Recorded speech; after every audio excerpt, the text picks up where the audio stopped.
과정이 어떤 과정이냐면 군집이 아예 그 식물 군집부터 항상 출발인데 식물 군집조차 없는 뭐 용암대지나 아니면 그 연못, 호수 이런 곳에서 식물 군집의 출발로 인해서 동물 군집이 나타나게 되거든.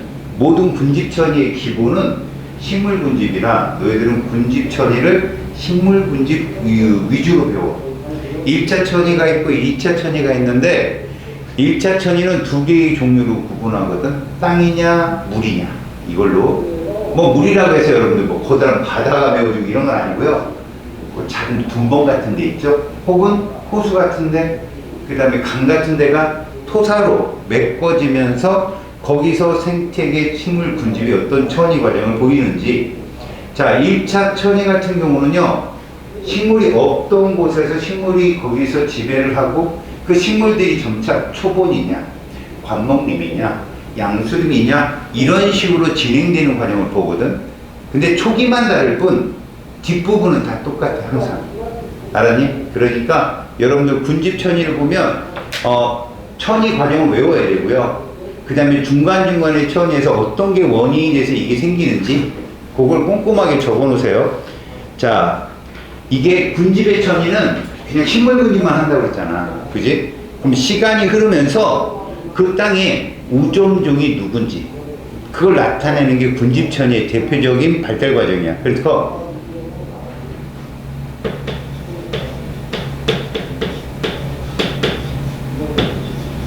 한 지역에서 군집들이 종류가 바뀌는 거 이런 걸 뭐라고 한다고? 천이라고 한다. 그러니까 한 지역의 군집에서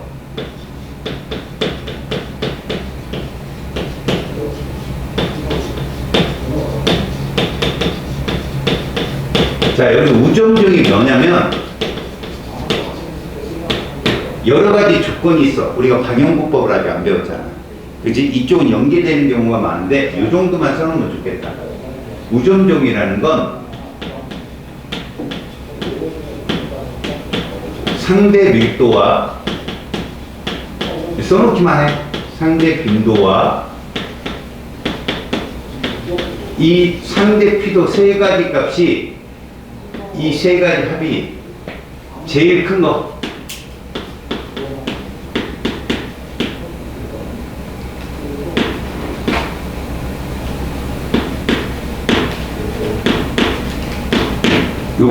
요것이 제일 큰 게 제문이 우점종이야.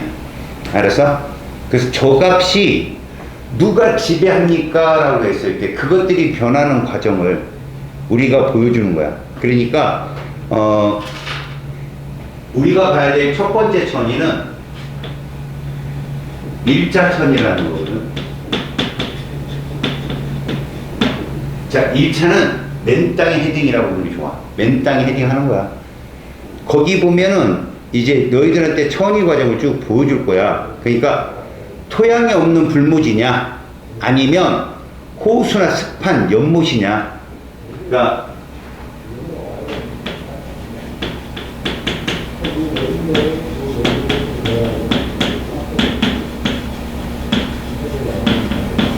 또는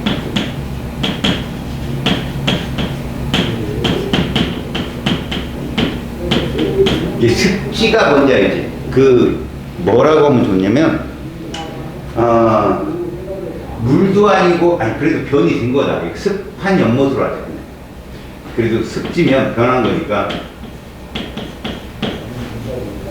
자, 지금 이 두 가지 조건을 잘 봐. 토양이 없는 불모지를 우리는 구분을 해서 뭐라고 할 거냐면 출발을 건성이라고 합니다. 그럼 호수나 습한 연못은 습성이라고 합니다. 모두 중요한 건 영양분이 없는 토양이 없다는 거야. 토양이. 알겠지? 이렇게 연못에서 시작되는 천.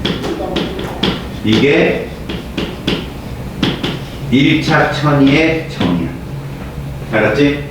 그러니까 뭘까? 뭐 생명체가 하나도 없다라고 생각하면 안 되겠어. 세균이나 뭐 균류 같은 건 있겠지만 식물 군집의 형성이 아주 초기 단계.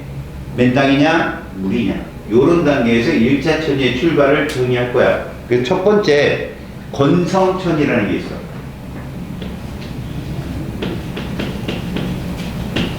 수많은 곳이 예로 들어있겠지만 가장 토양이 없는 불모지는 용암이 굳은 거야. 화산 폭발에 의해서 용암이 뒤덮으면 토양을 덮고 있는 거잖아.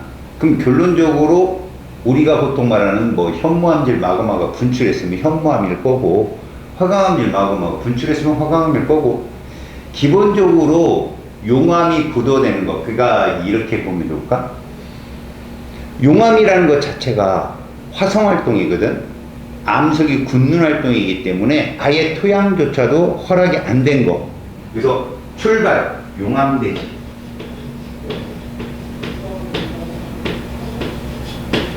쉽게 그냥 맨 땅. 아이 참 이런 말씀도 그렇지만 맨 땅이 아니라 맨 땅. 여기서 이제 군집이 점점 출발하는데 제일 먼저 여기로 들어온 애가 누구냐? 바로 지의류. 이렇게 지의류 같은 애들, 이런 애들을 니들 지의류는 어디서 배웠냐?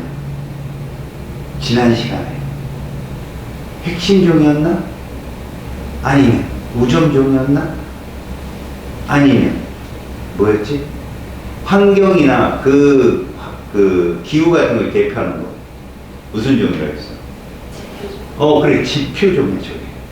그러니까 지유류 같은 애들이 출발을 하잖아. 그래서 얘들을 개척자라고 한다. 천이의 개척자. 알겠어?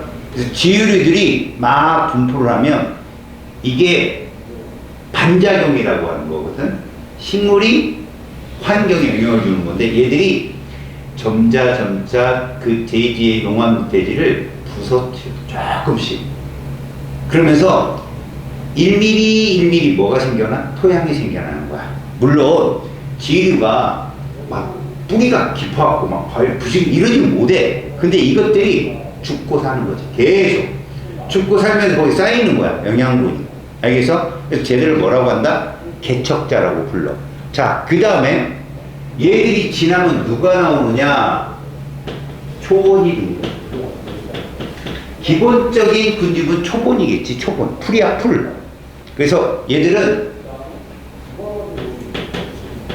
우전종이 초본인데 어차피 어떤 풀이든 우전종이 있겠죠. 출발이 이거야. 얘들부터 출발은 무조건 여기부터의 출발은 토양이나 유기물이 뭐가 될 수 있다?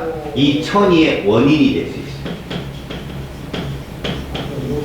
있어. 천이의 원인을 굳이 꼽으라면 바로 토양이나 유기물이야. 처음부터는 이제 풀이거든. 식물군집이 출발이고. 자, 이것들이 발달을 하면 여기에 얘가 등장해. 관목잎. 비교 키가 작은 2m 미만의 나무들이 자라게 돼. 그 관목림이 출발하면 마지막에는 양수림이 등장해. 비교적 긴, 그러니까 길이가 2m 이상 악교목이나 교목층이 등장하게 된단 말이야. 자, 여기까지 잘 봐라. 여기까지 천이가 진행되는 건 원리가 뭐다? 원인이 토양과 유기물이야. 무조건. 알겠죠? 천이 유인이. 그러면 양수림이 등장한 뒤부터는 뭐냐? 여기에 호남님이 등장해. 자, 이 호남님이 뭐냐? 교목과 아교목이 섞이는 거야. 앞선 제네레이션의 나무들하고 이제 밑에서 순싸게 올라와서 지들도 어떻게 커보려고 막 커지는 거 있잖아. 얘들이 막 어우러져 있어. 그럼 얘들한테는 원인이 뭘까? 서로 빛을 가지려고 난리야. 광합성을 하려고 난리라고. 그래서 얘들 같은 경우는 그 빛의 세기, 기본적으로 여기부터 출발되는 원인은 빛의 세기. 결국 이 단계 천이의 원인이 되는 거죠. 이렇게. 자, 호남님이 등장하는데 참 웃기는 게 여기서부터는 전쟁이 일어나는 거야, 이제. 어찌 말하면 동물에서 나타나는 종강경쟁 비슷한 게 일어나. 뭐냐면 호남립에서 양수림 새끼들이 잘 못 자라. 양수림들이 빽빽하게 들었으면 햇빛이 도달하지 못하니까. 근데 마지막에 여기에 음수림까지 들어온다? 그러면 양수림은 악유목층 있잖아? 막 흘려본 애들은 다 끝나. 그렇게 되면 마지막에 얘가 등장을 하잖아? 그러면 이미 큰 양수림이 있지. 이미 커다란 거. 걔들 빼고는 다 죽어. 잘할 기회가 없는 거야. 이미 큰 애들이 햇빛을 받고 있겠지만 그렇지 않은 애들은 다 죽는다고. 다시 말해서 이걸 선의의 끝이다. 시험에 잘 나오죠. 여기까지가 바로 원인이 비치색이라니까. 이렇게 우그러지는 게. 야, 그러면 선생님 음수림 뭐예요 그럼 도대체? 열대우림으로 따지면 정글이야. 정글. 사람이 못 들어가는 거. 정글들을 막 치면서 가는 거 봤지? 얘들이 꽉 차가지고 양수림 따로 큰 놈. 밑에 막 보글보글 자라는 음수림 따로. 우점적인 누구냐고? 음수림이야. 마지막. 알겠어요? 자, 요런 고양이. 자, 그러면 하나하나 먹어요. 용암 돼지라는 게 뭐냐 이거 용암 돼지. 중요한 게 뭐라고 그랬지? 저 지유도 다음으로 원인으로 나오는 게 토양이거든. 얘는 기본적으로 여기서 필요한 거 토양, 수분, 유기물, 이게 하나도 없어. 황무지라고 해요. 황무지. 우리가 지난 시간에 황원이란 말도 배웠죠. 황원. 그지? 황원이 사막이야. 황무지는 말 그대로 척박한 땅이라고 보면 돼. 알아서 바람 불면 휘잉휘잉 날리는 거. 땅바닥에 곡행이 안 들어가는 거. 알았지? 자, 그런 곳인데 여기에 누가 나오는 거야? 지유류 단계가 등장하는 거지. 니들이 알고 있는 뭐 황산화물을 감지해서 개들이 등장하면 사라지고 공기가 청정하면 나타나고 지표종이고 이런 걸 떠나서 지유류는 그냥 균류가 니네들 뭔지 알지? 균류. 쉽게 말해서 저거 버섯 이런 것들. 그리고 조류. 균류와 조류가 공존. 여기서 얽혀 있다고. 지들이 죽고 살고. 그러니까 공생체라고 부릅니다. 공생체. 균류와 조류의 공생체. 알겠어요? 서로 섞여 있어. 그럼 어떤 관계냐면 균류는 일반적으로 분해를 많이 하잖아. 그러니까 이렇게 보면 균류 자체가 조류한테 서식지를 제공해. 기본적으로 얘가 잘할 수 있고, 얘를 조류는 광합성을 통해서 유기물을 공급해. 공생체라고 하고 이걸 서로 먹고 사는 거. 그러니까 사실 균류가 없으면 얘들은 보호를 받지 못해. 바람에 떠는 뭐 밀려나가기도 하고 막 이래. 그러니까 이거 말고 물도 제공해. 물. 살 수 있는 서식지와 물을 제공한다면 조류는 뭐를 통해서?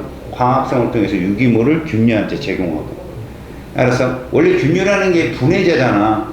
그럼 사체나 뭐가 있어야 되는데 뭐 없어. 자랐던 게 없었으니까 어떻게 조류가 제공해줘.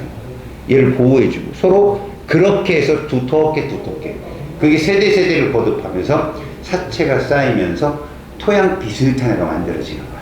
알겠죠? 그 정도. 그 다음 초원. 여기는 실제 토양이 좀 나타나고 계속 세월이 흐르면서 풍화와 침식이 일어나겠죠? 그래서 기본적으로 토양이라고 불리우는 얇은 토양이 나타나는 게 초원이야. 얇으니까. 얘들아, 얇은 토양층이 생성되면 이걸 기반으로 살 수 있는 건 초본밖에 없어. 목보는 뻗어야 되잖아, 뿌리를. 그런데 뻗을 곳이 없고 밑에는 안반이거든. 그러니까 어떻게? 초본만 싹 자랄 수 있다. 저 때는. 저게 초원의 강지다. 그 다음엔 거기에 관목림이 있어. 자, 관목림 단계면 얘들 나무잖아, 그래, 얘들. 그럼 뿌리가 좀 길 거 아니냐? 그럼 토양의 깊이가 어떻게 된다? 약간 깊어져. 그러니까 여기가 토양이 두꺼워지기 시작한다고. 두꺼워지기 시작하고, 그 다음에 여기서는 이 나무니까 그래도, 응? 이 균이 침식을 해. 조그만 돌멩이 같은 걸 부신다, 얘들이. 알았어? 그건 이제 생물학적인 침식이라고 하는데, 생물학적 침식이 일어나는 곳이야.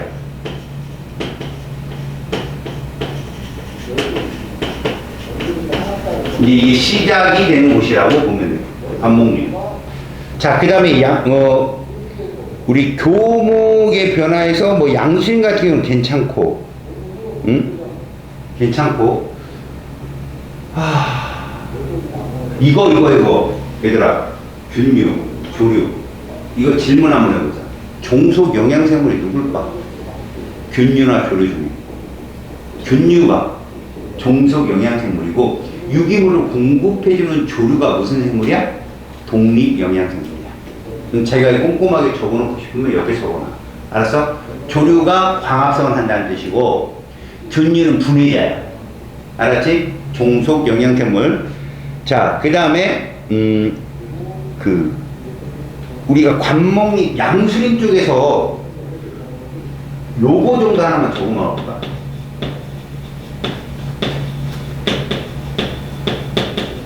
자, 여기까지 자세하게 나올 거냐? 뭐 학교 선생님마다 다르시니까. 하지만 그 양수림 단계에서 말이다. 양수림 단계에서 교목의 변화가 초기에는 당연히 양수림이 누구보다 음수림보다 많았어. 그래서 양수림이 쭉쭉 커 올라갈 수 있었단 말이야. 그지?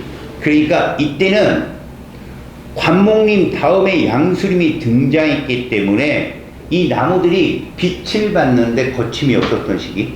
그러니까 강한 빛을 받는 시기라고 생각하면 돼. 알겠어? 그러니까 문제는 얘가 많았다는 건, 이렇다는 건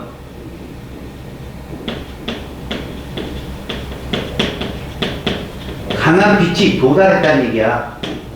위에 뭔가 막는 애들이 없었다는 얘기지. 그치? 약한 빛이 도달하면 양수림은 조금 웃어. 그러니까 강한 빛이 있어서 양수림이 쫙 올라갔다는 거지. 근데 이게 시간이 지나면서 얘들도 가만히 있지 않잖아. 얘하고 얘가 같아지는 거야. 이런 시기가 저기 숨어 있어. 양수림과 음수림이 같아지는 시기가 와. 알았어? 그럼 무슨 일이 있느냐? 양수림이 죽나요? 아니야. 기존의 큰 양수림은 계속 그대로 버틴다니까? 그 다음 제네레이션이 못 올라오는 거야.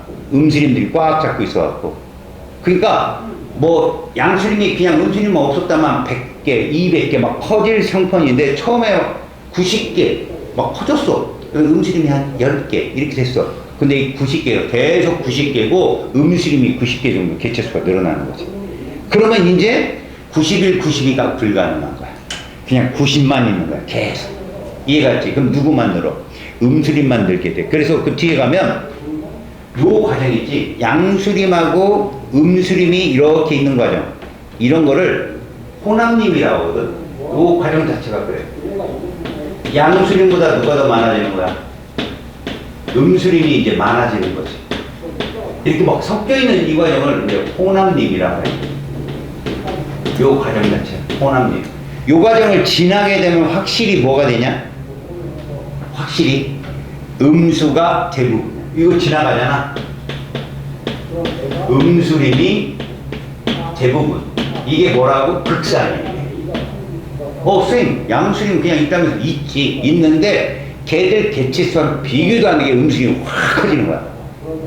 그러니까 우점종이 누가 돼버리는 거야? 음수림이 돼버리는 거지. 이게 극상이라고 하는 거야.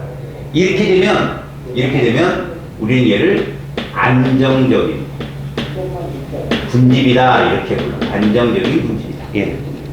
그리고 천위 과정에서 마지막 뭐라고 부르고? 극상이라고 부르고. 이때 되면 있잖아.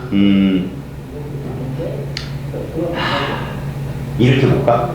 얘들아, 양수림, 어린 양수림을 뭐라고 칭하냐면 양수림 묘목이라고 칭해. 묘목은 여기 생존 불가. 그치? 그 음식만 꽉 찼지.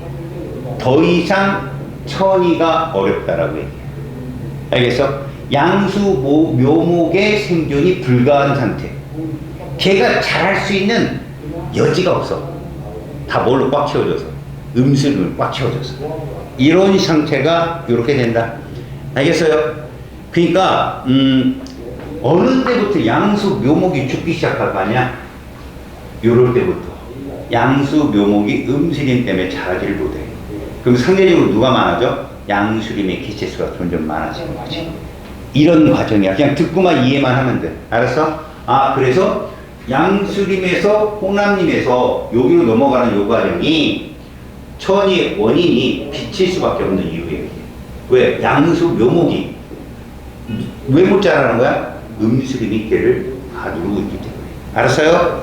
그런 얘기들이 1차 천이. 자, 이제 습성천이를 볼게요. 건성천이를 하고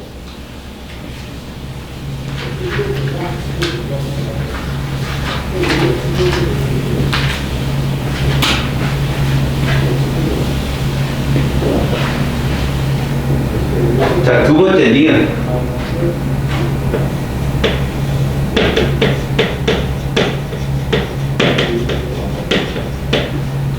자, 여러분들은 어디까지 보냐면 무조건 초원까지. 초원부터는 똑같아 얘들아. 알았어? 초원부터 관목림을 지나서 양수림을 지나서 호남림, 마지막에 음수림으로 가는 과정은 똑같은데 초기 개척자가 누구냐 그거 잘 봐야 돼. 알았어? 아까는 개척자가 지울이었지. 얘는 아니야. 그래서 그 습성천이를 보면 출발이 뭐냐면 이렇게 써. 이렇게 빈 영양호 이렇게 써. 이게 호수나 아니면 저수지 그런 걸 말하는 거야. 뭐라 할까? 흐르는 물이 아니라 갇혀있는 물. 그러면 이게 자연적으로 냅두면 얘 공간이 좁아진대. 왜? 토사가 밀려드니까 거기로. 이해 갔어요? 그러니까 빈 영양호라고 하는 것은요, 뭐 조류나 이런 것들이 존재는 하더라도, 플랑크톤 이런 것들이 존재하더라도 물고기나 그런 군집이 다양하지 못한 거죠. 거기에 그런 것들이 풍부해지는 거야. 그래서 기초적인 생물 이런 거지. 그게 영양호 영양호 이렇게 부릅니다. 부영양호로. 그리고 나서 스번이 형성이 됩니다. 이거 생성되기 직전이 뭔지 아니? 그게 늪이야. 늪. 알았어? 막 모여갖고 물반, 흙반 막 섞여 있는 상태 있지? 근데 그 늪지라고 부르는데 늪지는 천이 과정에 습성천이의 중간 과정이라고 할 수 있어. 근데 그 늪지가 엄청난 생물군이 모이는 거야. 군집들이. 그러니까 늪지를 보호하자고 람사르 조약, 통합과학 시간에 배웠을 거다. 알겠지? 자, 그러면 여기까지는 여러분 여기까지는 바로 습성천의 중요한 성질. 그 다음부터는 어떻게 되니? 초원. 그 다음에 무슨 림? 반목림. 그 다음에 무슨 림?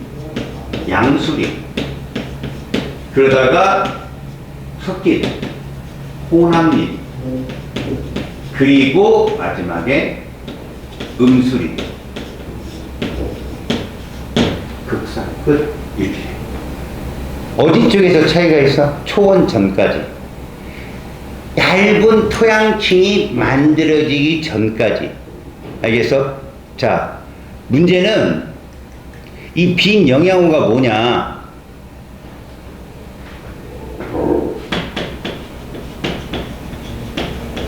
초기의 형태인데 이게 지금 거의 생명체가 살지 않는 맑은 물을 뜻하거든. O2가 저 땅, 그러니까 물속 깊은 바닥까지도 포화된 상태라고 불러. 왜 포화가 됐을까? 생물들이 살아서 숨을 쉬어야 되는데 O2를 소비하는 놈들이 없다는 얘기야. 알았어? 그래서 영양염류, 이것들이 보통 무기염류나 이런 것도 있지만 조류나 이런 것들도 있거든. 얘가 적어. 영양염류가 적다는 건 다른 개체군들이 들어올 수가 없다는 얘기야. 먹을 게 없는데 뭘. 그치? 그래서 물밑부터 O2가 포화가 되고 있으면 거기 보면 생명체가 살기 힘들다. 이게 가장 큰 얘기다.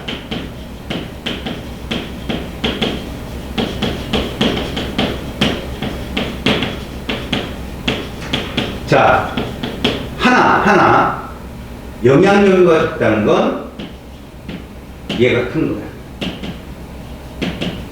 이건 높아. 숨을 안 쉬니까. 알았어요? O2에 포화되면 졸려? 기운내. 이상한 선생님이 졸면서 숨으면 웃기겠다. 알죠?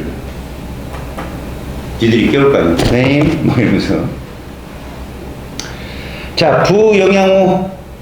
자, 이건 이제 생명체가 들어온 거예요. 이제 영양염류가 급증을 하겠지. 그러면서 거기서 뭐를 하냐면 독립영양생들이 등장을 해. 그거를 우리는 뭐라고 하냐면 생물 생산량이 크다. 이렇게.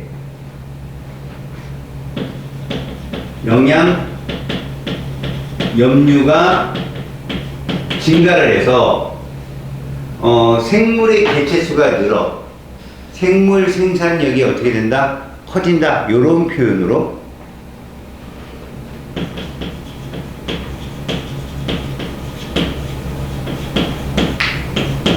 이렇게 되면 이 생산력이라는 게 뭐냐면 뭐 광합성도 여기다 포함되지만 스스로 생장하는 거. 니네 아주 작은 균류들은 생장이 뭘까? 분열이 뭘까? 그게 생식이야.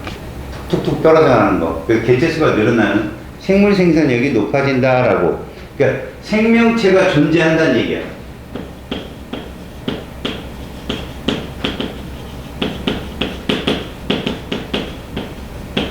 그게 부영양호야. 그 다음에 이제 우리 이게 스본이라고 하는 거거든. 스본. 자, 이 스본은 기본적으로 주위에 뭐가 나타나기 시작하냐면 여러분들도 이거 잘 봐봐. 스본이라고 불리우면 그 늪지 주변에 억새풀이 자라게 돼. 억새풀이. 알았어? 그리고 갈대라고 불리우는 거 있지? 그러니까 갈대 억새. 그러니까 토양이 점점 채워져.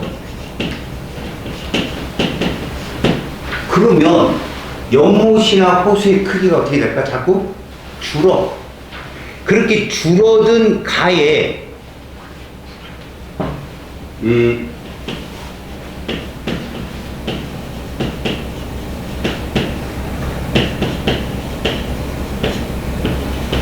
억새, 갈대, 식물이 자라게 돼. 여기 자꾸 이제 보면 억새나 이런 것들이 자란다는 건 육성충으로 바뀌고 있다는 얘기야. 해성충이. 알겠어? 그래서 실제로 그 식물이 물에서 살기 좀 적당한 수준이기 때문에 이제는 균류가 필요 없는 거야. 아까 니네들 균류하고 조류는 서로 공생체라고 했지, 아까.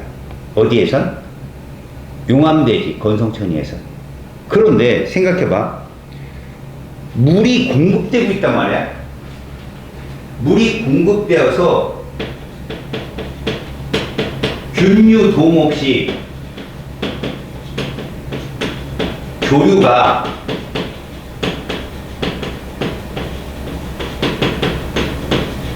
광합성을 하면서 스스로 살기 쉬운 거야.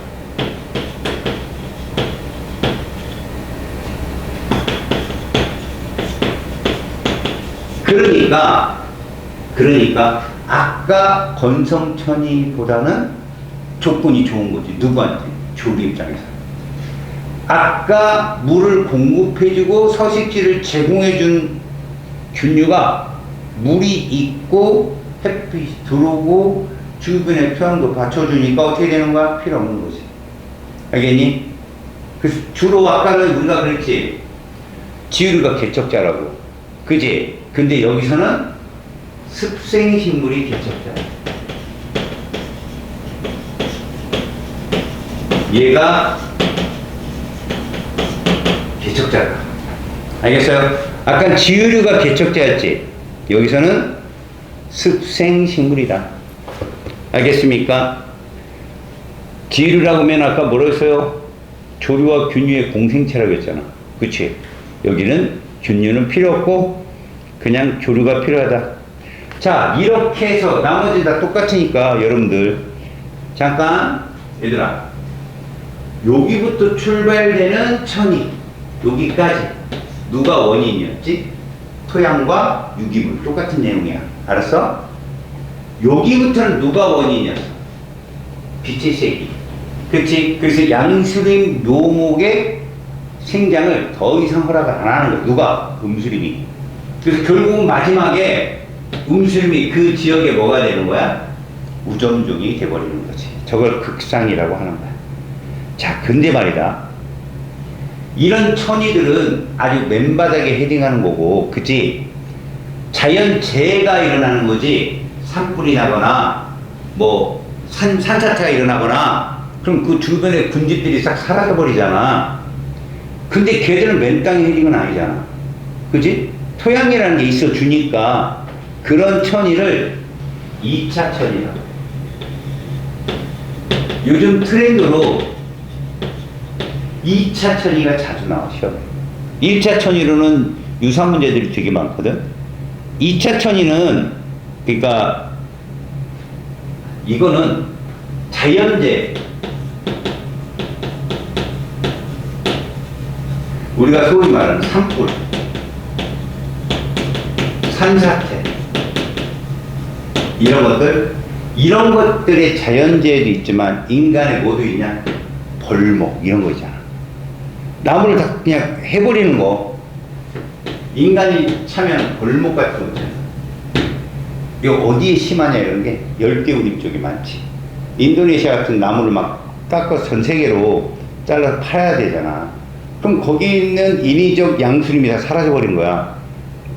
그리고 그거를 자르기 위해서 기계장치가 들어가니까 그 주위에 있는 음수림가 다 파괴가 되죠.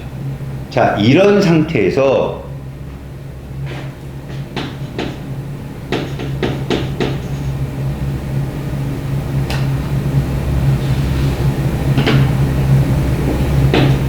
자연재해하고 벌목이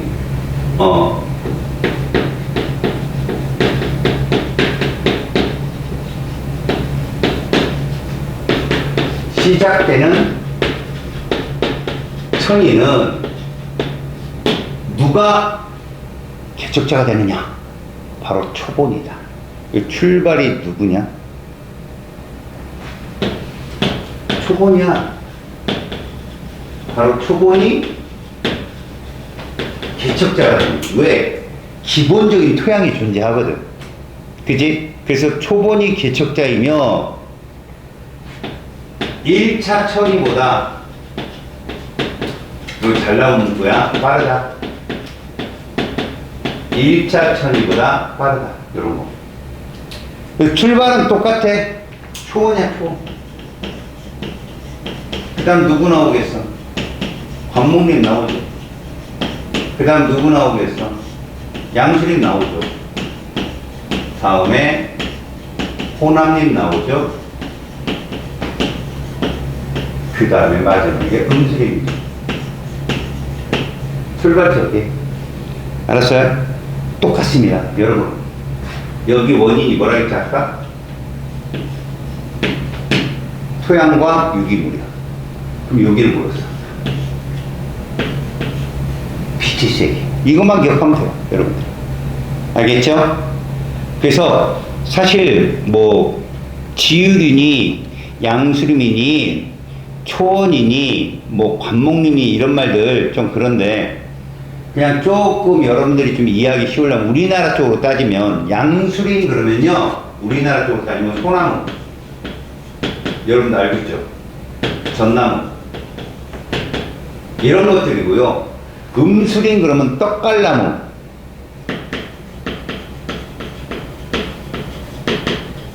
그 다음 참나무. 물론 곳에 따라서는 여러분, 곳에 따라서는 참나무가 굉장히 크게 자란 곳도 있어요. 알았습니까? 이제 그런 지역도 있지만 대부분은 이런 산갈이나 떡갈나무 같은 소위 우리가 뭐라고 불러요? 도토리나무라고 부르는 거 있죠? 나무들이 좀 작은 거. 다람쥐들이 좀 설치고 다니는 애들. 걔들이 인 거. 그러니까 얘들 잎은요 얇아요. 넓어요. 그리고 왜? 얇은 이유는 그렇게 강한 빛을 받지 않아도 되니까. 우리가 이제 음엽이라고 그러죠. 넓은 이유는 그래도 넓은 면적으로 빛을 받으면 그래도 광합성을 많이 할 수 있으니까. 얇고 넓다. 그리고 얘들은 어때? 소나무들은 잎이 두껍고 좁죠. 그런 특징. 바늘같이 생겼잖아요. 요런 겁니다. 자, 이게 여러분들 그 교재에 97쪽 밑에 그림으로 나와 있어요, 여러분들. 그러면 가장 큰 거는요, 개척자로 봅니다. 1차 천이의 건성 습성의 개척자와 2차 천이의 개척자는 다르다는 거. 건성 천이는 누구였어? 지울이었지만 습성은 습생식물이었고 2차 천이는 초곤이었다는 거. 그리고 초곤과 양수림 사이에는 천의 원인이 토양과 유기물이었다면 양수림부터 음수림까지의 극상까지의 천의 원인은 빛의 세계였다는 거. 요런 것만 구분을 잘 하시면 어렵지 않습니다. 알겠죠?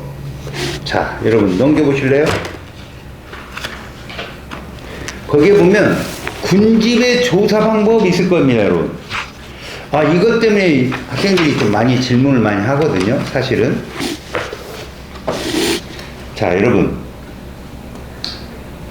군집의 조사 방법에 방형국법이라고 있어요.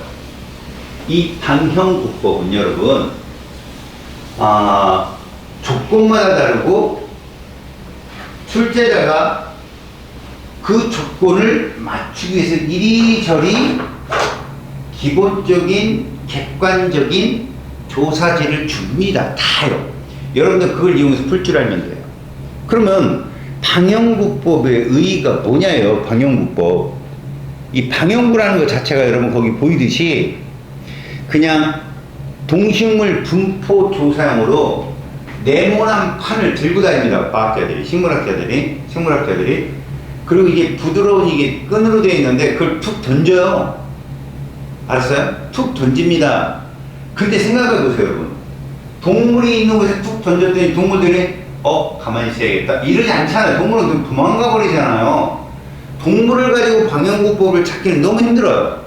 어떤 게 제일 좋다? 식물이 제일 좋더라. 그래서 역시 여기도 식물을 조사하는 것이다. 알았지? 그러면 얘를 던졌을 때 이들이 나름대로 기준을 세운 게 있습니다. 방형구는요, 네모난 것만 던지는 게 아니에요. 동그란 것도 던져요. 알겠어요? 그리고 절벽 같은 데는요, 무슨 사다리꼴처럼 이렇게 사다리처럼 쭉 내려요, 아래다가. 여튼 그들은 동일한 면적이 있어요, 그 안에. 그래서 그 면적, 그러니까 우리가 따지는 게 뭐냐면 방형구법은 세 가지를 따집니다. 실제로 이걸 따져서 뭘 찾는 거냐? 우점종이 누군가, 그리고 어떻게 식생이 분포하고 있는가를 찾아내는 게 이런 거예요. 알겠어? 그러니까 개체군의 종의 조성, 구조. 잘 보세요.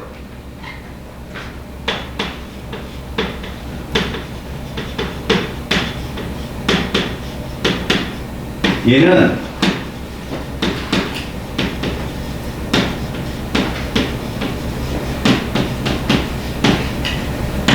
이것을 파악하고 싶습니다. 알겠어요? 그러니까 구조와 조성, 이거 개체군의 구조와 조성을 찾는다는 건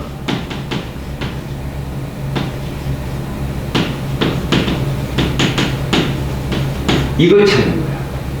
어떤 종이 더 많이 있고, 어떤 종이 여기를 더 많이 차지하고 있고, 어떤 종이 더 많이 보이고, 이런 거야.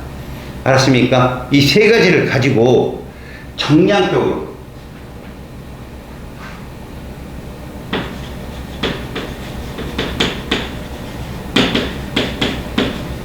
이걸 기반 정량적인 측정 숫자로 나타낸다고. 근데 니들 이렇게 해서 구해지면 이걸 뭐라고 하느냐는 거예요. 자, 여러분 이거 찾으려고 하는 거예요. 이 중요도가 아까 쌤 말했던 상대 밀도 더하기 상대 빈도 더하기 상대 필요예요. 알았어요? 이 중요도가 크면 뭐다? 오존종이죠. 그거 찾으려고 하는 거라고요. 그러면 상대 밀도가 뭔지, 상대 빈도가 뭔지, 상대 피도가 뭔지만 알면 되겠네요. 실제로 여러분들 상대 피도는 잘 안 됩니다. 내더라도 퍼센테이지로 주어지죠. 그렇다면 거기에 방향구를 줄 거 아니에요? 출제자가. 니네 거기 방향구 줬어요. 줬는데 자 실제로 방향구 문제에서는 여러분 거기 교재에 있는 것처럼 그렇게 호사스럽게 하지 않아요. 그냥 하나만 딱 놓고 바둑판 모양으로 찾거든요. 그런데 그렇게 4개를 펼쳐놔도 그걸 방향구 하나라고 보고 풀어낸 게 그 교재예요. 애들이 이해가 안 가니까 그걸 많이 질문하거든. 기본적으로 여러분 기본적인 방향구는 가로 세로 1m짜리고요. 가로 세로 10칸짜리를 씁니다. 기본적으로. 알았습니까? 그럼 총 100칸이겠네요. 그리고 1제곱미터고. 자, 기본이 뭐냐?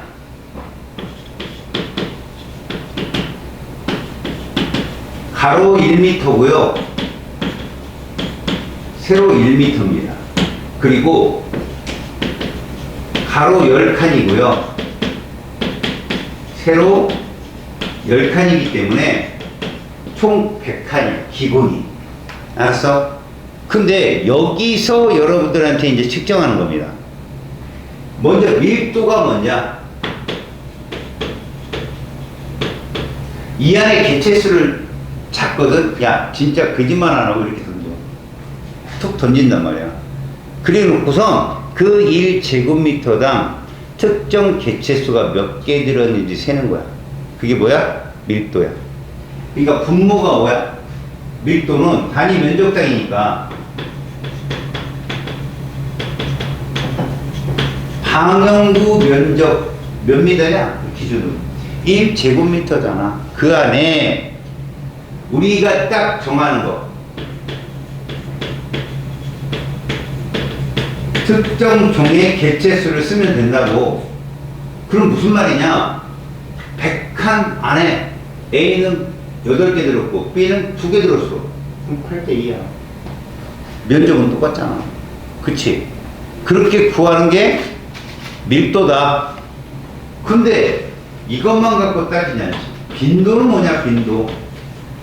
빈도라는 게 자질 빈자잖아. 빈번하게 빈자거든. 그러니까 자주 보일 수 있으려면 나타나야 되는 거지. 그래서 얘는 요렇게 얘기한다. 빈도는 저기 보면 칸수가 총 몇 칸일까? 100칸이겠지. 그래서 조사한 커다란 방향구 말고 소방향구의 총수 몇 칸이야? 100칸이야. 저기서 100칸. 특정 개체군이 출몰한 방향구수야. 여기 잘해야 돼. 요거 봐봐. 특정 종이 출현한 방향구수 이렇게 써 있으면 알아야 되는 게 이거야. 그 방향구 안에 2개가 있든 8개가 있든 하나가 있든 있다야. 그냥 있다. 이게 빈도다. 알았어? 그러니까 뭐 8개가 존재하는데 한쪽에 7개가 한 칸에 7개 있고 여기 1개 있을 수 있잖아. 그럼 우리는 칸수 몇 칸으로 친다? 2칸으로 친다. 이게 빈도다. 알았지? 자, 이 피도가 좀 그런데 피도는 말 그대로 가죽 피자야. 개체 하나가 차지하는 면적이거든. 그거 일일이 다 주고 어떻게 푸냐고. 그래서 정확히 알려면 개체 하나의 면적을 다 주어줘야 돼. 알았어? 어떤 개체는 면적을 크게 차지하는 개체가 있다면 어떤 개체는 면적이 되게 좁은 애들이 있어. 곧게 자란 애들이 좁거든. 근데 옆으로 퍼지는 애들이 있어. 그럼 걔는 넓은 면적을 차지하잖아. 그래서 계급을 주곤 해. 계급을.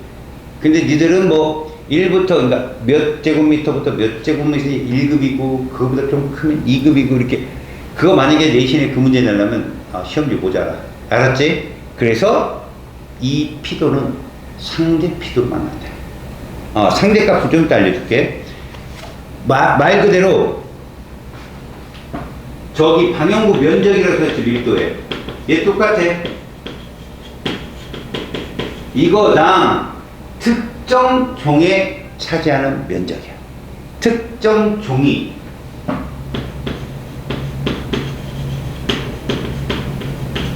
차지하는 면적. 그러면 얘들도 개체 하나 면적이 크면 당연히 크게 측정이 되겠지. 이것들을 개체에 따라서 얘를 이 안에 개체가 4개가 있어. 됐어? 그 4개가 있는 애들을 이걸 다 구하는 거야. 그리고선 그러면 개체 A, B, C, D가 밀도가 4개가 되겠지? 그 4개를 퍼센테이지로 바꾸는 거야. 그 4개. 그게 뭐야? 상대 밀도야. 알았어? 각 개체의 뭐를 밀도값 분의 특정 개체의 밀도값. 알았어요? 자, 상대 밀도에 대해서 볼게. 얘들이 방향곡으로 조사를 했을 거 아니야. 그러니까 조사한 총 개체수의 밀도수 합이야. 알았어요? 조사한 모든 종의 밀도 합분의 특정 종의 밀도. 알았어? 계산해볼까? 야, 6, 3, 1이 있어. 밀도가. 그럼 6의 밀도는, 상대 밀도는 전체 10분의 6입니다. 3은 10분의 3입니다. 이렇게 구하는 게 뭐라고? 상대 밀도야. 그래서 여기다가 상대 밀도니까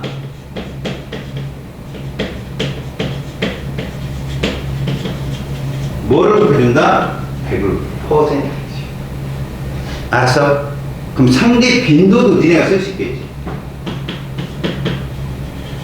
상대 빈도는 어떻게 측정할까? 상대 빈도는 결국 조사한 모든 종의 빈도수, 특정 종이 차지하는 빈도수. 이해 갔어? 그러니까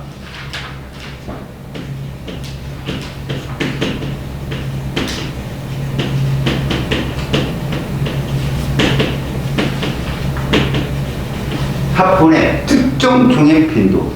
이해 갔냐? 그게 끝이야.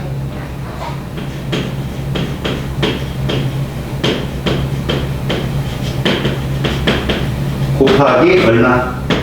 100%지. 자, 상대 피도.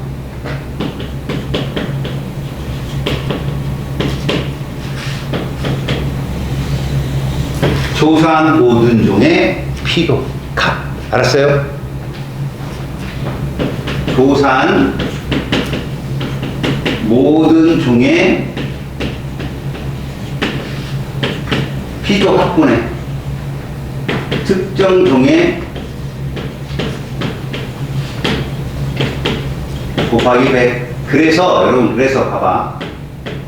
얘들은 좀 자세하게 될 수 있거든. 너희들이 구하기도 하고 막 그래야 되니까 얘는 무조건 퍼센테이지만 나와. 그래서 이런 거야. 상대 피도를 이렇게 재지 못하니까, 자, A는 상대 피도가 60%야. B는 15%야.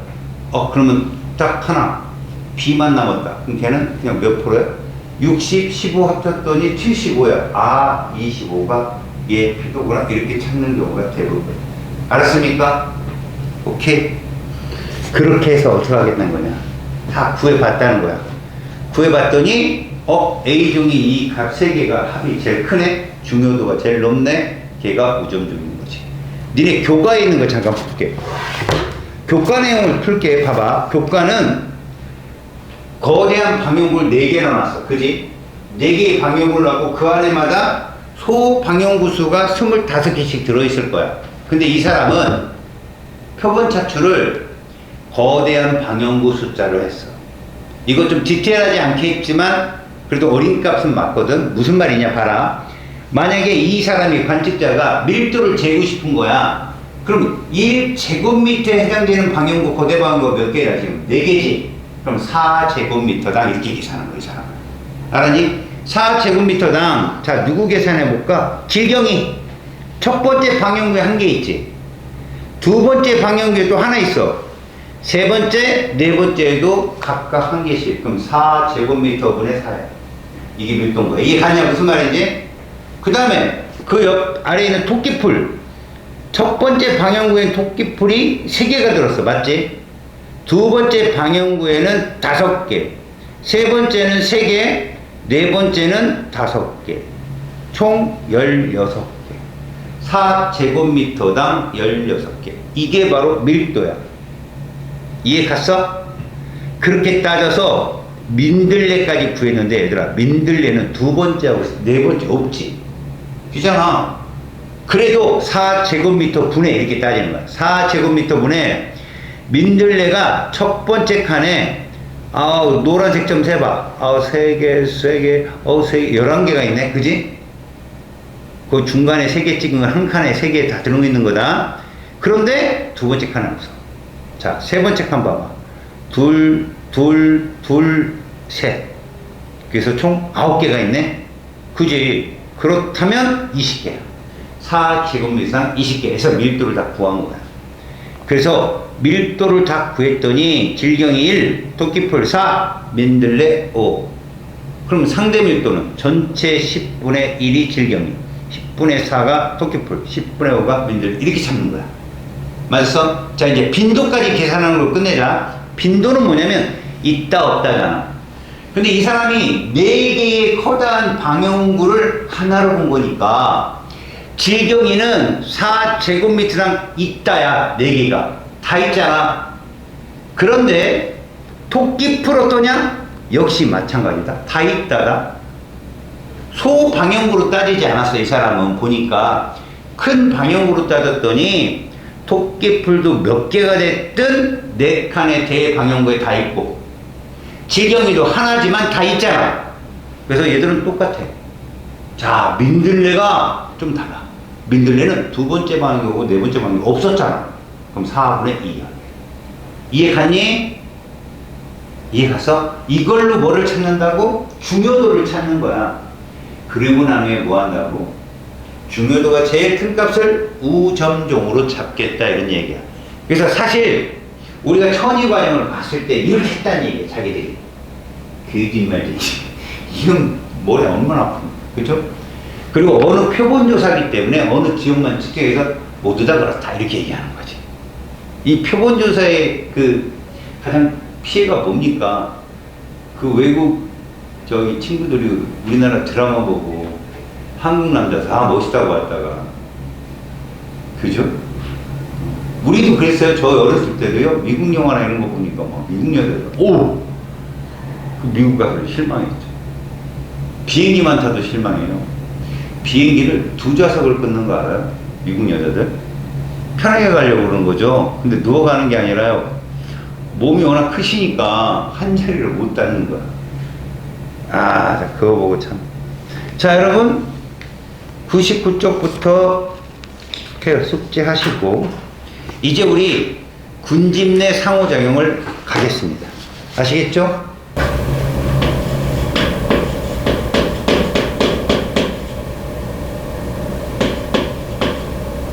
군집 내 안녕하세요.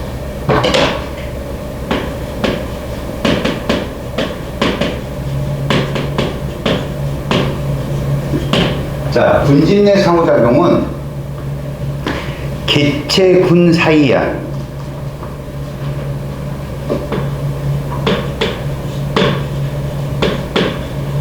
개체군과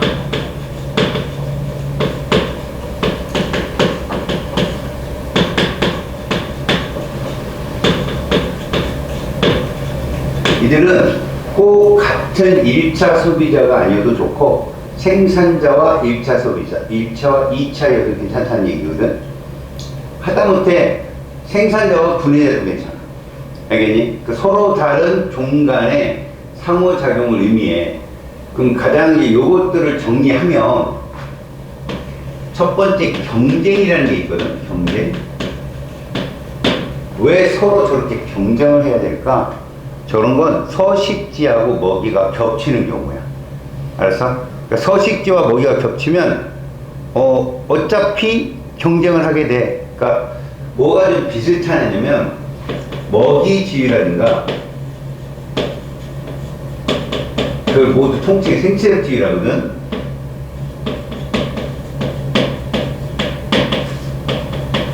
생체적 지위가 비슷한 개체군이 뭐를 하는 거야? 먹이와 서식지 경쟁을 하는 거.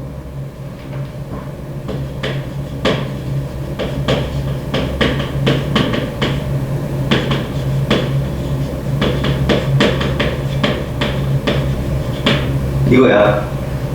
그러니까 결국 서식지 경쟁한다는 건 결국 뭐 한다는 거냐? 겹쳐 있다는 거야. 공존에 있다는 거야. 공존한다는 건 내가 살기 위해서는 상대방하고 싸워야 돼. 알았지? 그런 사이인데 이런 걸 간단하게 그냥 경쟁 대타월이라고.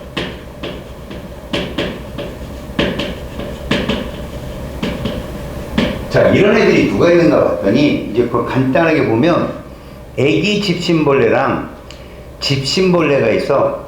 그러니까 얘는 결론적으로 이런 거야. 거기는 같이 그렸지만 내가 따로 그려줄까? 이제 가로축이 시간이고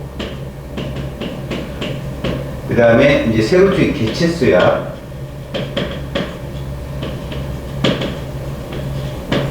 이것들을 단독배형이라고 해. 단독배형. 그래서 얘를 봤다는 거지. 먼저 요게 무슨 곡선이었어 얘들아? 이 S자 곡선이었는 거 기억하지? 그치? 이것이 바로 실제 생장 곡선이다. 얘도 그렇게 이렇게 이런 식으로. 자, 이렇게 얘기해보자. 저 빨간 색깔이 애기 집신벌레였던 거야. 그냥 애기 집신벌레.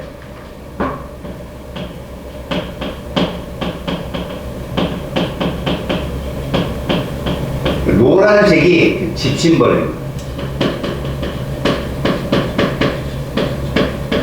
근데 얘들을 한 공간에 놓고 키웠다는 거야.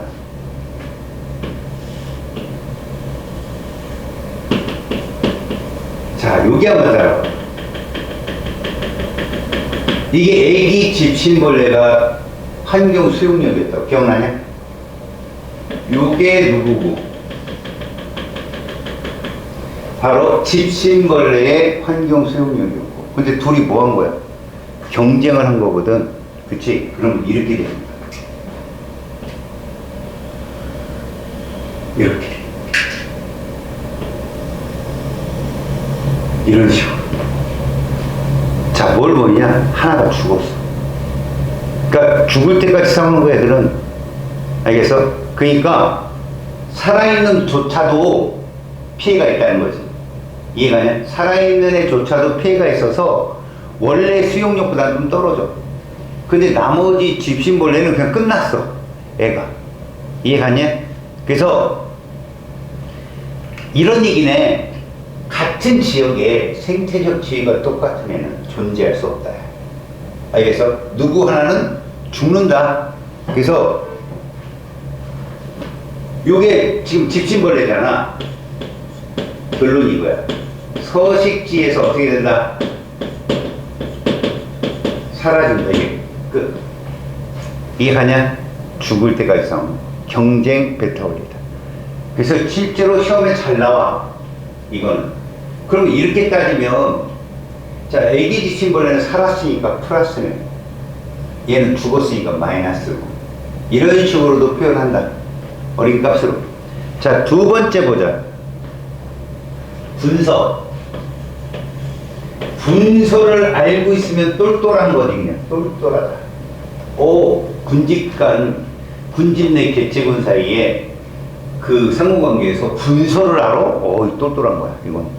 분서는 말 그대로 나누어 서식되는 거거든. 나누어 서식하는 거. 무엇을 피하기 위해서? 경쟁을 피하기 위해서. 현명한 얘들. 알겠어? 그래서, 경쟁을 피하기 위해서 먹이라든가 생활 공간, 사는 장소조차도 서로 겹치지 않게, 알았니? 달리 사는 거야. 그래서 똑같은 얘기야.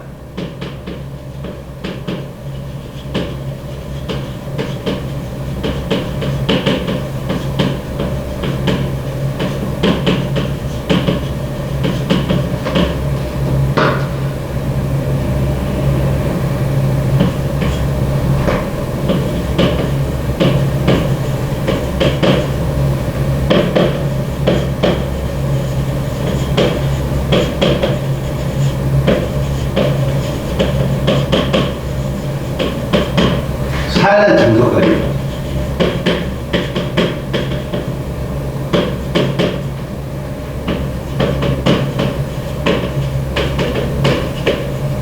이렇게 보면 돼. 알겠어요? 부딪히지 않기 위해서. 결국 그거야. 부딪히지 않기 위해서. 그러니까 잘 나오는 문제들이 거기에 뭐 예를 들면 북아메리카의 서울새도 있지. 그 나무 밑에 있고 저 위에 있고. 사실 서울새는 말이야, 맨 밑에 있는 서울새들은 그 열매라든가 아니면 곤충을 잡아먹는 스타일이고, 저 위에 있는 애들은 열매는 없잖아. 그지? 주로 곤충들을 그러니까 자기들이 먹는 먹이를 서로 공유하지 않고 그냥 그대로 적응을 해서 사는 거야. 그 상태로. 경쟁을 하기 싫어서. 예로서 얘는 이게 시험에 잘 나와. 그 물고기 중에 피라미라는 거 알아요? 피라미? 그리고 여러분들 은어라는 물고기 알아요? 은어? 은어라는 게 일본 사람들이 잘 먹는 물고기인데 우리나라 사람들은 좀 약간, 그러니까 저것처럼 연어처럼 이렇게 올라오는, 어느 계절에 올라오는 물고기예요. 보통 늦가을 이때쯤. 근데 이 은어는요, 여러분 저기서 배웠어요. 어디서 배웠습니까? 개체군내 상호작용에서. 뭘로 배웠어요? 텃세. 그래서 은어를 잡을 땐 은어 한 마리를 미끼로 껴서 던진다고 그랬잖아. 그럼 자기를 침범한 줄 알고 공격하다가 문다고. 여기서는요, 같은 은어 사이가 아니에요. 보면 피라미가 있잖아요. 피라미는 강의 중앙에 살고 있어요, 원래. 그래서 피라미 자체는 조류를 먹거나 수소 곤충을 먹는데, 여러분 생각해봐요. 수소 곤충은 움직이는 애고 조류는 있는 애잖아. 누가 먹기 편하냐? 조류가 편하잖아. 그래서 중앙에 살아요. 근데 은어가 올라오잖아요. 옆으로 빠져요. 은어는 중앙에 있는 돌멩이 속에 있는 어떤 조류를 먹고 살고, 피라미는 뭐 강가로 가가지고 수소곤충 잡아먹고 살아요. 서로 피한다는 거죠. 알았습니까? 그러니까 얘들은 은어가 나타나면 얘는 강의 중앙에 위치하고요. 먹이가 조류인 반면 피라미는 원래 이렇게 살았었어. 그러다가 얘가 오르면 어디로 가야? 얘는 강의 가로 가서 먹이가 수소곤충이 되는 거야. 수소곤충. 그러니까 원래 다 먹는 애야. 그런데 좀 불편을 감수하고 가는 거야. 경쟁하기 싫어서. 이게 분서야. 알았지? 자, 세 번째.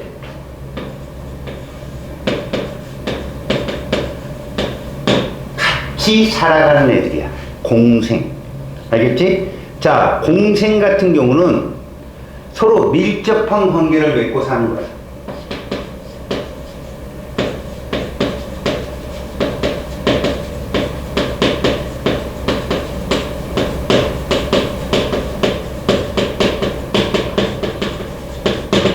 그게 피해를 주냐 받냐, 내가 이익을 얻냐 상대방도 같이 이익을 얻냐, 이런 식으로 해서 바뀌어. 알았니? 그래서 실제로 상리공생이라는 공생이 있거든. 서로 이익을 주고받는 애들이야. 시험이 잘 내겠지, 그치? 서로 이익인 애들이기 때문에 잘 나와. 너희들이 대표적으로 배웠던 애들, 니들 아까 기억나나 보겠다. 이거 무슨 천이의 개척자였어? 건성천이. 아까 봤지? 근데 이 지우류 속에 서로 공생하면서 한 공생체가 있다고 했지 아까. 누구였냐? 균류하고 조류. 자, 얘가 얘 쪽으로 주는 게 뭐였어? 얘는 독립영양생물이었잖아. 유기물을 줬잖아. 얘는 이쪽으로 제공해 주는 게 뭐야? 물, 그치?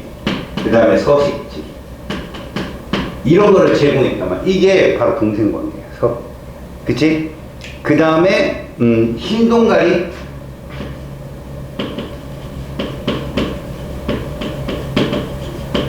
그리고 말미잘. 흰동가리는 말미잘에게 서식지를 제공받아. 말미잘의 흰동가리가 다른 물고기들의 접근을 막아줘. 공생관계야. 그 다음에 요걸 아주 잘 나오는 건데, 니들 질소 순환에서 뭐 배웠어? 공기 중의 질소가 식물에게 직접 이용할 수 있는 염류 형태로 변형시켜주는 게 누구라고 그랬냐? 뿌리옥 박테리아. 기억나? 그러니까 뿌리옥 박터와 박테리아, 박터 괜찮아? 콩가루 심는 이런 애들이, 얘가 누구한테, 뿌리옥 박터한테 뭘 주고? 양분, 유기물을 주잖아. 광합성을 통해서. 얘가 얘한테 뭘 줘? 염을 주. 그러니까 암모늄. 얘를 공급해 주는 거야. 이해가니? 상리공생. 얘가 아마 제일 많이 나올 거고, 가끔 생겨서 요거 얘기할 수 있어. 기울을 좀 잘 기억하고. 알겠죠? 그 다음, 이 공생은 어떨까? 어감에서 느껴봐. 무슨 얘기냐? 한쪽만 얘기야. 나머지는 전혀 영향 안 받는다는 얘기인데, 사실 근데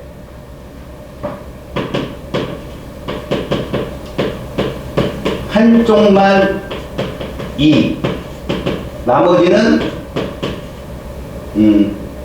아무 소득 없음.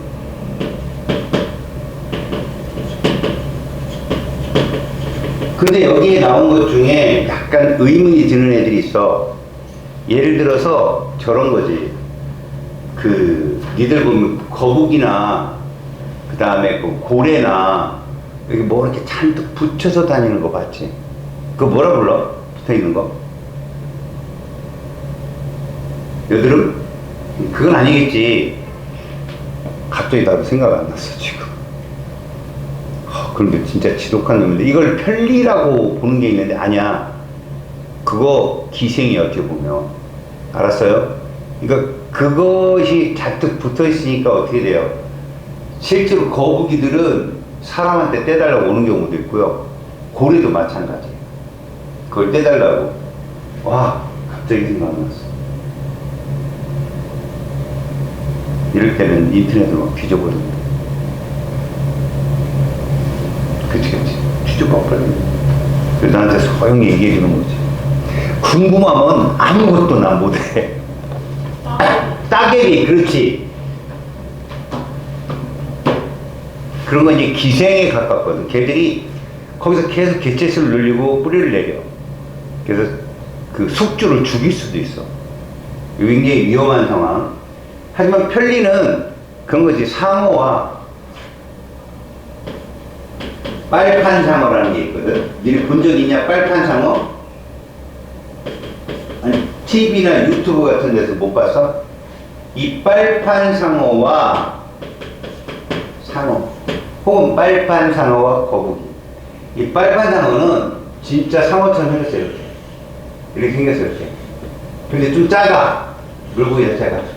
근데 이 밑바닥에 빨판이 있어서, 그러니까 동물이나 그러니까 등짝에도 있더라고, 애가. 그래서 붙어. 그리고 그 물고기 가는 데가 쫓아다녀. 그래서 그게 사냥을 하거나 하면 흘리잖아, 그거 뭐. 그러니까 전혀 숙주한테 영향을 주지 않지. 그리고 아프리카 황새 같은 애들이 있는데 그 새들은 물소의 등에 올라타, 이렇게. 그 물소가 덩치가 크니까 숲을 막 갈 거 아니야. 그럼 곤충들이 막 튀어나오잖아. 그거 뭐, 이렇게. 그런 경우들이 있다. 그래서 편리공생은 대부분 뭐 빨판상어랑 상어 또는 거북이도 잘 쫓아다니거든. 그리고 해삼과 수미고기라는 게 있거든. 해삼에 숨어서 알 낳고 해삼 보호를 받고. 근데 해삼은 아무런 영향을 안 받는 거. 해삼과 수미고기. 해삼은 또 어떻게 생겼는지 알아요? 알아요? 해삼? 먹어도 봤어요? 뭔지 모르고. 도돌도돌하게 이렇게 나 있어. 이렇게 도돌도돌하게 나 있는데, 이렇게 생겼어요. 그거들. 그게 들어오죠. 정법에서 되게 많이 나왔어요. 정글법칙에서. 그죠? 요런 것들이에요. 자, 편리공생에 대한 얘기가 됐고, 그 다음에 기생.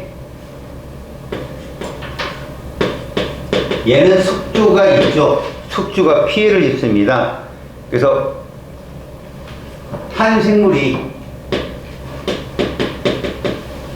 그럼 이 한 생물이라는 게 뭐냐? 기생을 하는 애가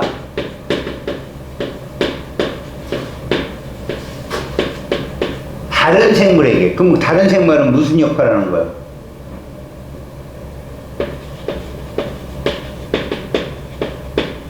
얘를 숙주 생물이라. 얘들에게 피해를 입히는 거야.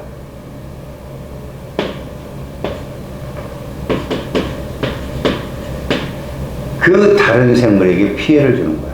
자기는 뭐를 얻고 이익을 얻고. 그러니까 이거는 자신은이라고 해요. 그리고 얘는 뭐라 할까?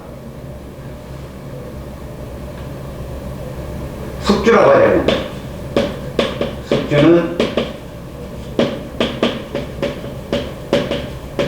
이렇게 우리 몸에 있는 기생충 같은 게 그러겠지. 그래서 얘들 같은 경우는 기생충,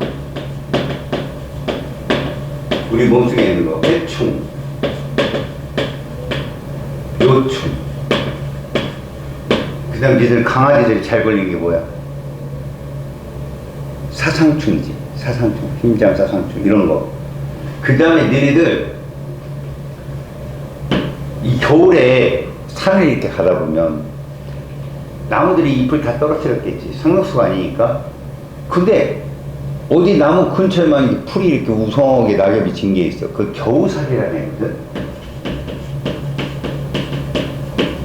그러니까 나무가 이렇게 앙상하게 이렇게 있는데, 나무들이 이렇게 있는데 어디에만 이렇게 풀이 이렇게 뭉쳐있는 이 겨우살이라 해가지고 나무들 짓빨아먹는 애. 뭐 한약재료도 쓰여갖고 저거 발견하러 다니는 분들도 많으시던데. 그리고 얘도 벼룩도, 알겠어? 벼룩도 일조를 하죠.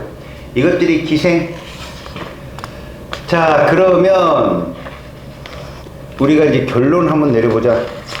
어떤 결론이냐면, 피식과 포식을 하는 거야. 그지? 가장 많이 나오는 거. 피식과 포식. 이거 어디서 배웠냐? 생태계 평형에서 배웠지. 그때 기억을 뭐라 그랬어? 눈신토끼하고 스라순이 배웠었지. 근데 눈신토끼는 1차 소비자고 그 다음에 스라소니는 2차 소비자인데, 눈신토끼가 개체수가 증가하면 스라소니도 같이 증가해. 자, 그때마다 생태계는 평형을 유지하거든. 근데 정말 중요한 게 뭐였니? 생태계 평형이라는 게 원래 개체수로 돌아가는 게 아니라고 했지. 많으면 많은 대로, 적으면 적은 대로 그들이 균형을 잡고 피라미드 형국을 유지하는 거, 이게 생태계 평형인데, 여기는 군집 내의 개체간 상호작용에서는 피식과 포식도 하나의 일종이야. 예를 들어서 초식 동물한테는 생산자가 섭식이잖아. 근데 생산자는 뭐야? 그 초식 동물이 피식당하는 거라고. 이해갔어? 그래서 피식과 포식은 그런 거야. 그래서 먹고 먹힌다, 이런 거. 먹고 먹히는 관계, 이런 거라고 할 수 있어. 알겠지? 너희들이 봤던 눈신토끼하고 스라순, 그 다음에 뭐 얼룩말과 사자, 사자는 뭐 누하고 사자, 치타하고 사슴, 뭐 이런 것들이야 다. 자, 우리는 이거를 이제 그림을 봐야 돼. 어떤 그림을 보냐면 경쟁, 분석, 그 다음에 상리공생, 편리공생, 이걸 봐야 되는데, 항상 어떤 그림으로 너희들이 인지를 해야 되느냐는 거야. 이미 경쟁은 내가 그림을 그려놨어. 그치? 보이지? 요걸 보고,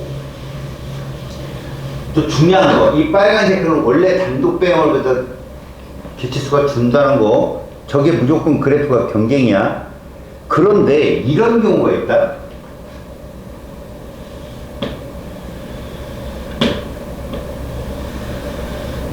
A, B인데 흰색 분필을 쓴 게 요걸 단독 배양이라고 하자. 흰색을 뭐라고? 흰색 선을 단독으로 배양할 때 뭐요? X자가 나오겠죠. 그런데 얘들이 이렇게 되는 거죠. A, B. 어떻게 됐습니까? 같이 살다 보니까 이렇게 된 거죠. 줄고 줄었네요. 근데 누구 하나가 사라진 건 아니고요. 이게 분서예요. 분서. 생각을 해보세요. 피라미 입장에서는 은어가 안 올라올 때는 개체수가 많았고 먹이도 풍부했어요. 근데 은어가 오니까 어떻게 됐어요? 나눠갖게 된 거잖아. 그럼 원래의 개체수보다는 줍니다. 근데 죽지는 않았어요. 이해갔어요? 그게 분서입니다. 그러면 이런 경우는 어떨까요? 시간과 개체수인데 A, B. 그런데 얘들을 딱 같은 곳에 놨더니 이렇게 된 거죠. 어떻습니까? 원래 단독 배양했을 때보다 반대 그래프가 나왔죠. 반대 그래프 나왔죠. 이게 뭐라고요? 상리공생. 같이 플러스. 알았습니까? 자, 그러면 이제 그래프상에서 볼 줄 알아요. 봐봐요. 시간과 개체수를 봤더니 A, B. 자, 이렇게 됩니다.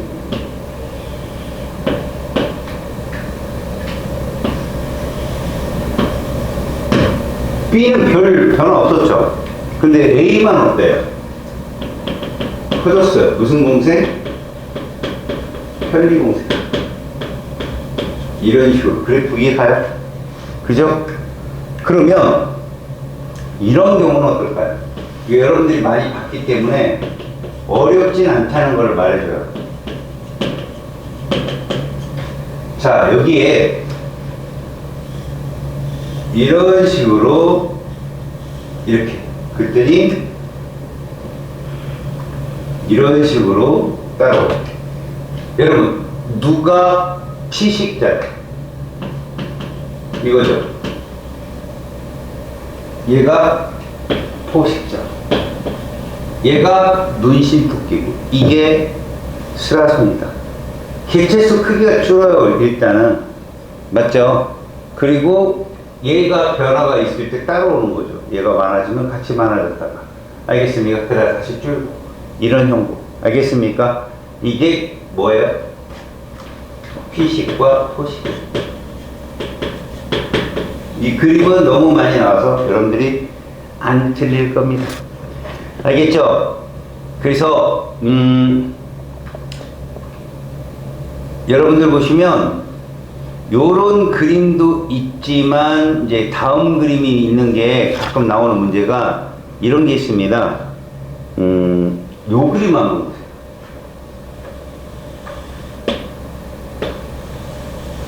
이렇게 십자가로 나오는 그림이 있거든요. 자, 여기를 A 개체군으로 잡아요. 얘를 B 개체군으로 잡읍시다. 이렇게. 알겠습니까? 이렇게 잡았을 때 여기가 플러스고 마이너스며 이렇게 된다면 이거예요. 자, 먼저 여러분 여기에 기억 써 있으면 이거 기억 누굴까요? 서로 플러스죠. 뭡니까? 상리공생이에요. 맞죠? 공생? 이해 갔죠? 그 다음에 미음은 뭘까요? 미음. 아, 기억력, 지금 미음 몇 개 줘야 돼? 하나, 둘, 셋, 넷, 5개 적어야 돼. 네? 여기다. 니은. 이건 뭐냐? A 계치구는 별로 변화 없는데 B 계치구는 어때요? 플러스죠. 이게 무슨 공생이야? 편리죠. 편리공생. 그 다음에 그 디귿을 여기다 써볼까요? 디귿은 뭘까요, 여러분? 하나는 플러스인데 하나는 마이너스. 그냥 기생이죠. 그죠? 우리가 봤던 거. 그래서 얘들 같은 경우는 기생관계라고 할 수 있고. 자, 중요한 건 얘들아, 이 관계에서 얘를 기생으로 잡아버리면 만약 여기는 뭘까?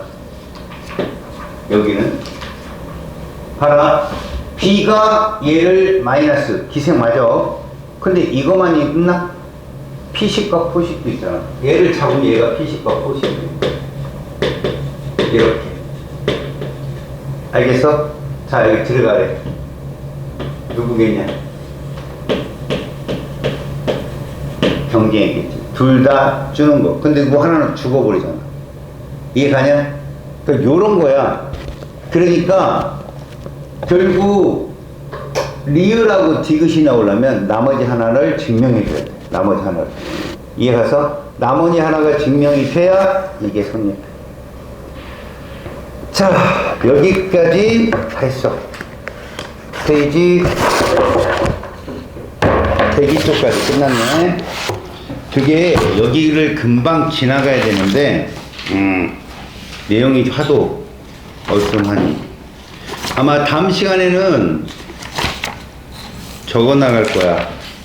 이제 본격적으로 생물스러운 거, 항상성과 몸의 조절이라는 이 파트가 나가게 되거든. 지금 우리가 진도가 많이 떨어졌어.